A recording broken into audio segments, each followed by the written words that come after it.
Hello friend मुझे आपण मानक बरकोली आचार केमती करी देखे फास्ट आम जो आचार करुचे ना से माटी हाँ बहुत भल हम मुझे माटी हाँ बरकोली की भल कर परिष्कार कर 2 किलो बरकोली 2 केजी बरकोली की भल भाव परिष्कार कर लुण हलदी टिके लंका गुंड देकी खरारे 2 दिन सुखाई देछि। देखंतु ये बेसी सुखीनी कि पूरा पानी रहीनी पूरा बढ़िया से आर परफेक्ट सुखी जाइए कोलटी आउ जब अधिक सुखईदेवे ना आचारटी बहुत टाण हो कोलीटी टाण हो ये तो गला कोली सरला तापर मुझे तेंतुलीर मंड को एमती पानी रे भेदेकी रखी तापर आचार मसला मु 2 केजी बरकोली 4 चामच पानमहुरी 2 चामच जीरा आउ हाफ चामच मेथी कारण मेथी बेसी देले पिता लगे आउ 7-8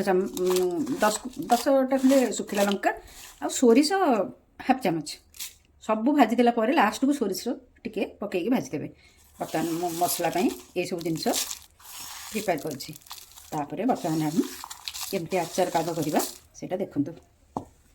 सेकेंड प्रोसीजर है मु किछि सोरिष तेल गरम करके सेतिरे हेंगु हाफ चामच पकईछि आउ गुड़ कड़ाई बर्तमान देकी गुड़ बर्तमान पाग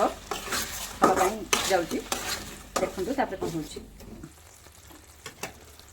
बर्तमान मुझे गुड़ पाग करी मुझे तेंतुली मंड बतुरिक रखी थी ये दे दूसरी पानी मरला पर्यंत घांटा।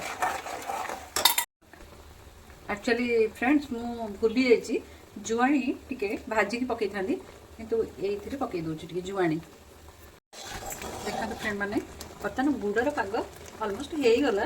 बर्तमान आम ये बरकोली को पकईबा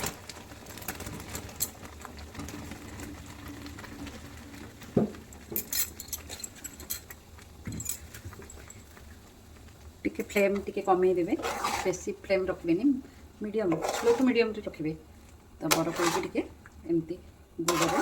आउटी देवे ये बरकोली जहाँ भी टिके पानी अंश जहाँ टिके थी मॉइस्चराइजर एटा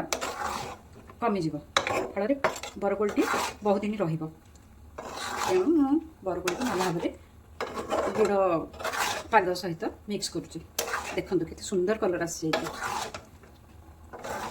देखु मु भजा मसला गुंडटी एमती खदड़ा टी रखी पूरा फाइन करेनि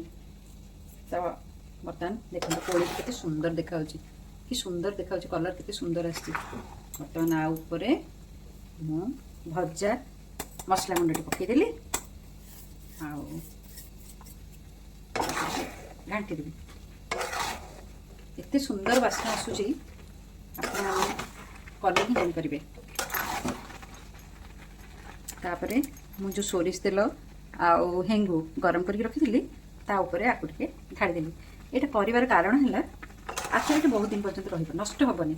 आ जुसी जुसी भी तेल न दे भी चली था किंतु तेल देले टिके फिंपी लगे जल्दी भल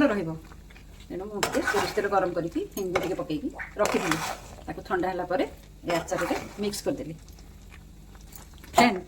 जदि मो आचार भिडियोटी आपन भल लगी आउ मोर आग्रह बढ़ाई आप निश्चय लाइक कमेंट एंड सब्सक्राइब करेंगे। रोची नमस्कार।